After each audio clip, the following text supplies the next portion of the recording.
Bonjour,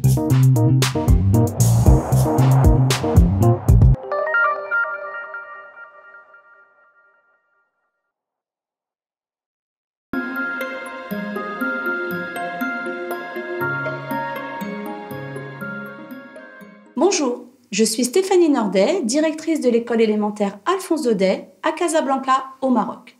Je suis également la référente école inclusive pour l'ensemble de l'établissement, de la petite section à la terminale.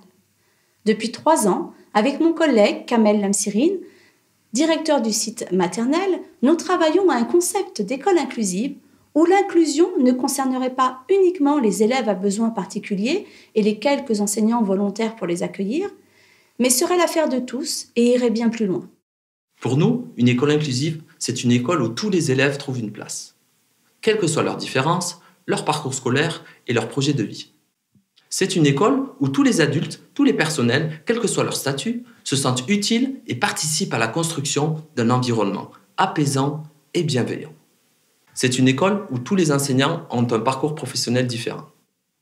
Parce qu'à l'étranger, nous pouvons avoir un enseignant détaché de l'Éducation nationale, un enseignant détaché du ministère du pays d'accueil, mais également des enseignants sans formation et sans expérience professionnelle. Enfin, on peut se retrouver avec des enseignants qui ont un parcours dans un système éducatif différent. Nous avons une vraie diversité d'enseignants. Une école inclusive, c'est une école qui est capable de valoriser cette diversité au service des élèves. Dans les faits, nous avons recruté 3 enseignants spécialisés, eux-mêmes avec des parcours différents, mais avec un point commun, l'envie de créer une école inclusive modèle. Ainsi est née la cellule école inclusive du lycée français international Alphonse Daudet, composée de 5 membres, les 2 directeurs du primaire et les 3 enseignants spécialisés. Dans les premiers mois de la création de la cellule école inclusive, nous avons surtout observé, écouté, analysé les besoins du terrain. Les besoins étaient finalement un peu partout, car nous étions une jeune école ouverte en septembre 2017, avec de nombreux élèves à besoins éducatifs particuliers et un certain nombre d'élèves en situation de handicap. Parallèlement, beaucoup d'enseignants étaient inexpérimentés et le personnel dans son ensemble n'avait aucune idée de ce qu'était une école inclusive. Il a donc fallu se répartir les missions pour pouvoir sensibiliser l'ensemble du personnel au concept école inclusive, prendre en charge les élèves à besoins éducatifs particuliers et en situation de handicap, former les enseignants et les accompagner les familles, former les ASESH, identifier les spécialistes prêts à travailler dans le même sens que nous, repenser tous les espaces, des espaces dédiés où le travail personnalisé peut se faire, les laboratoires pédagogiques où les élèves se retrouvent autour de certaines dynamiques, et puis les espaces intérieurs à chaque classe. Il a également fallu s'équiper et créer des malles avec du matériel spécifique.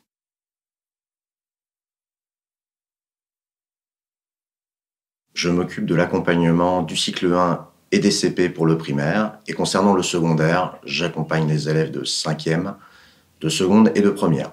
De façon générale, mon accompagnement sur l'ensemble des niveaux a pour objectif d'aider les collègues à la constitution des dossiers spécifiques, mais aussi à leur mise en application. C'est d'autant plus vrai pour les enseignants du secondaire où le professeur principal a pour objectif de coordonner et de diffuser et de relancer auprès de ses collègues du secondaire. Depuis 2 ans, je m'occupe de réaliser la formation des ASESH de l'établissement. Les objectifs sont multiples. Dans un premier temps, c'est un espace d'échange pour les ASESH. C'est également l'occasion de leur présenter les gestes professionnels, leur expliquer leur rôle, leur mission principale. Et en plus de ces temps d'échange et d'explication, il y a des temps de formation afin qu'ils soient mieux armés pour travailler avec les élèves en fonction du handicap et des troubles. Je suis Loïc Rostin, référent pour les classes de CE1, CE2 au cycle 2 et les classes de 4e, 3e dans le secondaire. La première de mes missions pour le cycle 2, c'est l'observation, la co-intervention auprès des élèves à besoins éducatifs particuliers et leur prise en charge, avec ou sans ASESH. Ensuite, l'accompagnement des enseignants dans l'accueil de ces élèves à besoins éducatifs particuliers, notamment dans l'aménagement des salles de classe, l'utilisation du matériel spécifique et l'aménagement des laboratoires pédagogiques. Au collège, elle concerne la gestion des dossiers, notamment pour les aménagements au brevet. J'ai aussi une mission de formation. En effet, à la demande de la référente école inclusive, depuis 2 ans, je crée des modules de formation pour les enseignants. La première des formations, c'est une formation continue sur l'école inclusive. J'ai pu aussi développer une formation sur les neurosciences, les coniclasses, et également des formations ponctuelles sur les projets pour les élèves à besoins éducatifs particuliers, notamment sur les PPRE, PAP, PPS. Aussi une formation sur le rôle du professeur principal dans le secondaire. Je suis référent cycle 3, CM1, CM2, 6e, ce qui représente environ 70 dossiers. Du côté élémentaire, je suis amené à faire de nombreuses observations en classe pour la mise en place des PAP et notamment pour préparer la rentrée du côté collège. Je suis amené à travailler en étroite collaboration avec les familles et également avec les thérapeutes, les spécialistes. Je fais également de l'accompagnement individualisé en petits groupes pour certains élèves, des élèves qui présentent des troubles autistiques ou trisomiques. Du côté du collège, j'effectue le même type d'accompagnement pour les élèves et les familles et j'exerce un accompagnement plus assidu pour les professeurs principaux. Nous réfléchissons ensemble à comment mettre en place la différenciation, les aménagements et aussi comment rendre les cours le plus accessibles possible. Et pour mieux gérer en fait cette hétérogénéité qui est grandissante dans nos classes. Avec les familles, nous travaillons ensemble pour la recherche des ASESH et la compréhension aussi de l'accord tripartite entre l'école, l'accompagnant et la famille. J'exerce également sur des missions de formation à l'intérieur de l'école avec mes autres collègues enseignants spécialisés et à l'extérieur en partenariat avec le Centre de développement professionnel de Rabat.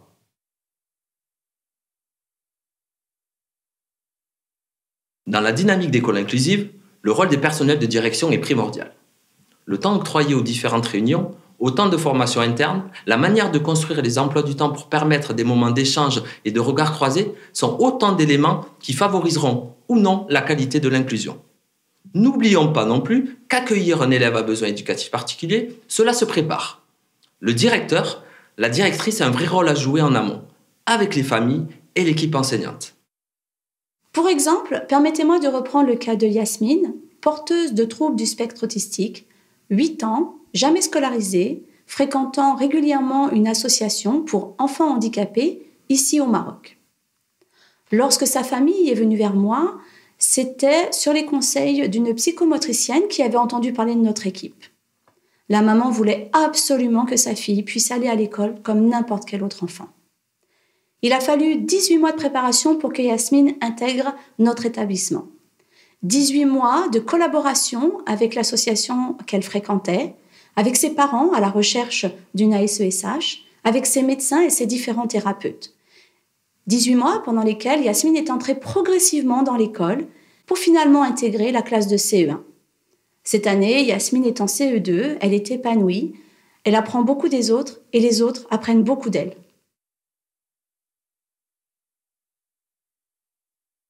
Dans notre école, nous avons choisi l'inclusion comme levier pour atteindre l'excellence. Des personnels sensibilisés à l'école inclusive, qu'ils soient ASEM, animateurs, secrétaires ou factotum.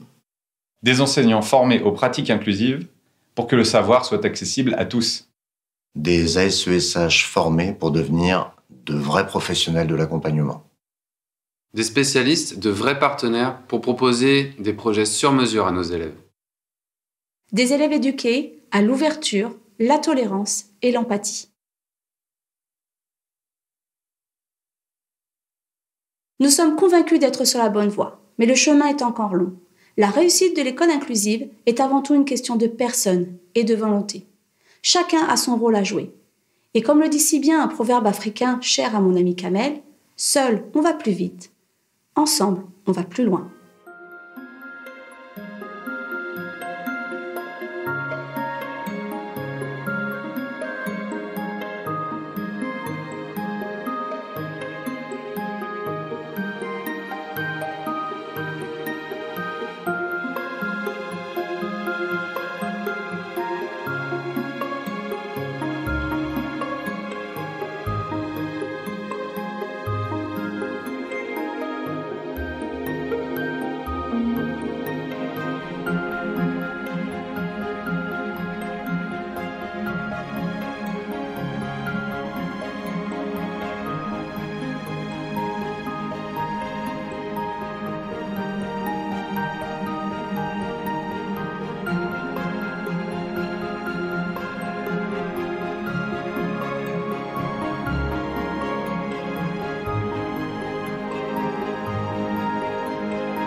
Orthophoniste de formation, j'apprends un nouveau métier. Pour moi, l'école ne peut être qu'inclusive. L'école inclusive, c'est aussi sensibiliser les autres élèves au handicap en travaillant sur les différences, l'acceptation et l'intégration de celles-ci. Depuis que j'ai découvert l'inclusion, ça a été une véritable révélation. Et depuis, je ne vois plus mes élèves de la même façon.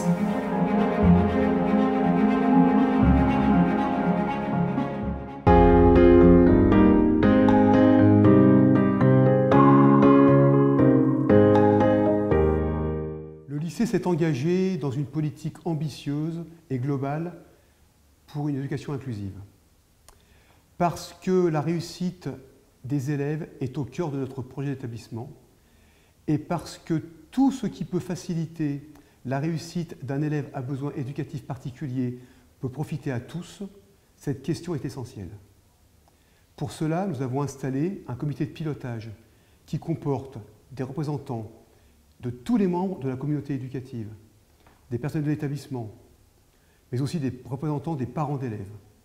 Il coordonne, réfléchit sur les actions. C'est un lieu de débat et de réflexion, mais c'est aussi un lieu de formation à travers les échanges, à travers les invitations de professionnels, psychologues, orthophonistes, ergothérapeutes.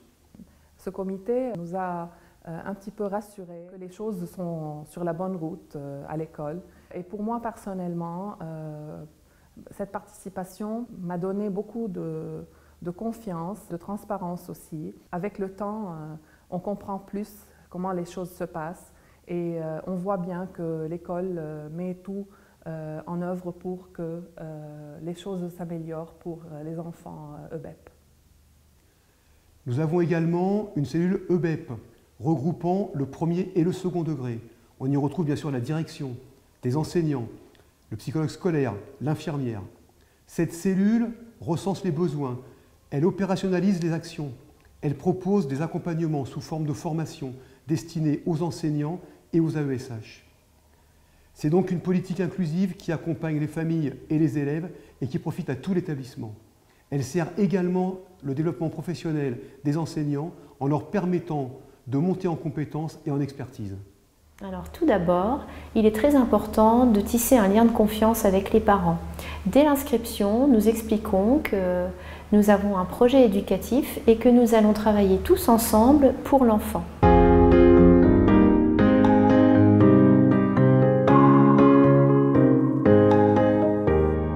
Dans notre établissement, nous avons une psychopédagogue. Cette psychopédagogue est présentée dès l'arrivée des élèves en petite section. Elle est présentée aux parents et elle est une personne ressource tant pour les enseignants que pour les professeurs. Nous nous attachons également à faire un suivi particulier et individuel des élèves. Tout d'abord, les besoins des élèves sont repérés en classe par les enseignantes ou par les parents qui interpellent les enseignantes. Ces besoins sont relayés à la psychopédagogue qui va réaliser des observations en classe et qui ensuite organisera des rencontres avec les parents. J'interviens auprès des élèves qui ont besoin d'une attention particulière ou qui rencontrent certaines difficultés en participant à la mise en œuvre, au suivi et l'évaluation de mesures d'aide appropriées à leur situation. Je travaille avec les enseignants pour préparer des équipes éducatives et mettre en place des adaptations si nécessaire. Je mets en place un tableau de bord que je renseigne régulièrement afin d'assurer un bon suivi et une continuité pour le parcours scolaire de l'élève. Depuis le début de l'année, le lycée Verdun a signé un partenariat avec une clinique, la clinique Enoya, qui rassemble des thérapeutes comme des psychologues, des psychomotriciens et des orthophonistes. L'idée est de faciliter les prises en charge des élèves, ce qui permet d'optimiser le temps de l'élève et d'optimiser le temps des parents. Les enseignants et les thérapeutes peuvent se rencontrer assez régulièrement et parler de différentes situations qui les interpellent. Donc ça facilite la communication et ça permet aussi de réfléchir ensemble à des stratégies pour répondre aux besoins des élèves. La troisième idée est de profiter de ce partenariat pour faire former les enseignants par ces thérapeutes. Au lycée Verdun, on aborde l'éducation inclusive prioritairement sous l'angle de l'accessibilité pédagogique. Alors bien sûr, dès qu'on repère des besoins, on met en place les plans ou les projets d'accompagnement classiques, un PPRE, un PAP, un PAI ou bien un PPS. Mais avant tout, il s'agit de sensibiliser nos équipes et de leur demander de développer des pratiques pédagogiques qui anticipent les difficultés. L'idée, c'est de favoriser et de donner à tous les enfants les possibilités un maximum d'accéder à toutes les situations d'apprentissage. On n'est plus ciblé sur la difficulté d'un ou deux élèves, mais on envisage la réussite maximale de tous. La découverte a été faite par des scientifiques qui ont utilisé une technologie nouvelle pour... Nous travaillons l'accessibilité de documents, que ce soit la mise en page, les interlignes, la police de caractère, la taille. Nous avons aussi mis en place des cahiers de leçons numériques, ce qui permet d'insérer des audios et des vidéos. Et de cette façon, on a élargi les possibilités de compréhension de tous nos élèves. Quand on est flexible comme ça, quand on voit que les enseignants sont flexibles, quand ils peuvent adapter une évaluation, quand ils peuvent adapter un texte pour qu'il soit plus facile à être lu par exemple ou à être compris, ça c'est très important pour que l'enfant ne se sente pas différent.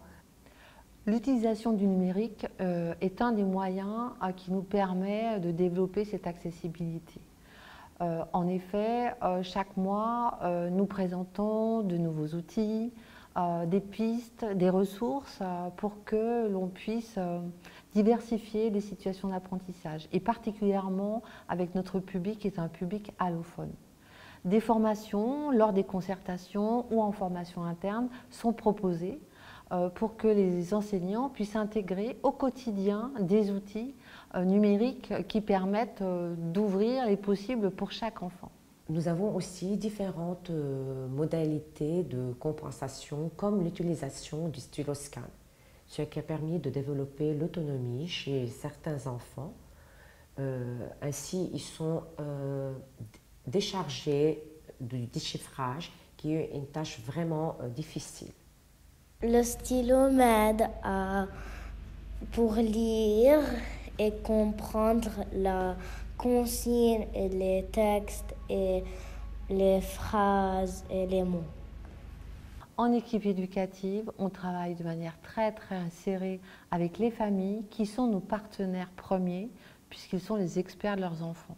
Lors des équipes éducatives, on observe les progrès, on définit des objectifs, on définit des priorités, et ce tout au long du parcours de scolarisation des enfants. Pour moi, en tant que parent, c'est très important d'être en communication avec la direction, avec les enseignants aussi.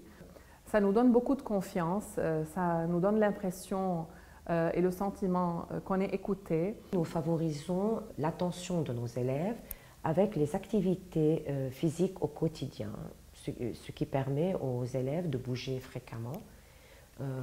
Le mouvement étant important pour se recentrer. J'accompagne une jeune élève au collège. La coopération se fait avec l'administration et les enseignants pour préparer le matériel adapté et assurer le bon fonctionnement enseignant à ESH et favoriser la réussite de l'élève, quelle que soit sa difficulté. Le lien avec la vie scolaire, avec la psychologue, avec les référents de niveau est quotidien, afin de pouvoir mieux gérer les élèves à besoins éducatifs particuliers et de leur assurer une continuité pédagogique efficace.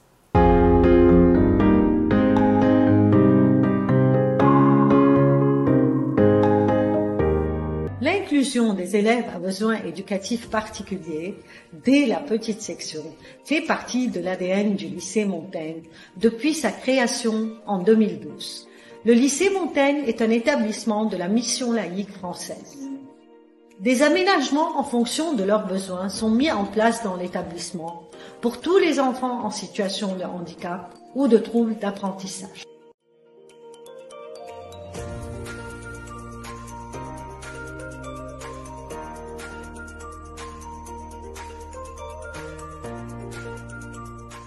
Depuis son ouverture jusqu'à ce jour, le lycée Montaigne a accueilli de nombreux élèves à besoins éducatifs particuliers. Nous citons par exemple la trisomie, la surdité, les retards de développement, les handicaps moteurs.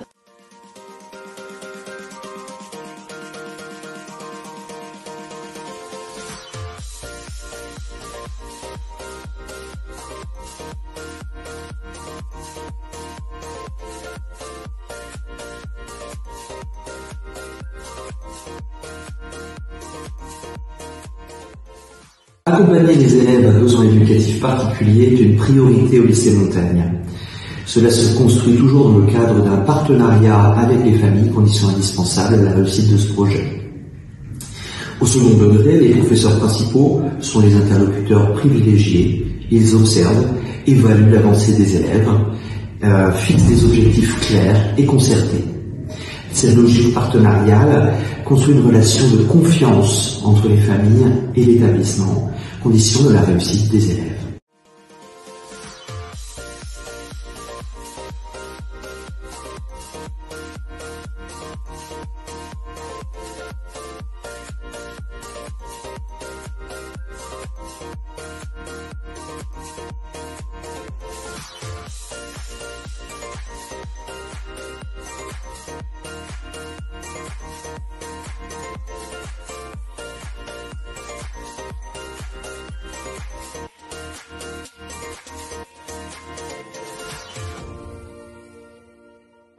Au lycée Montaigne, les programmes peuvent être adaptés, aménagés ou différenciés selon les besoins de l'enfant.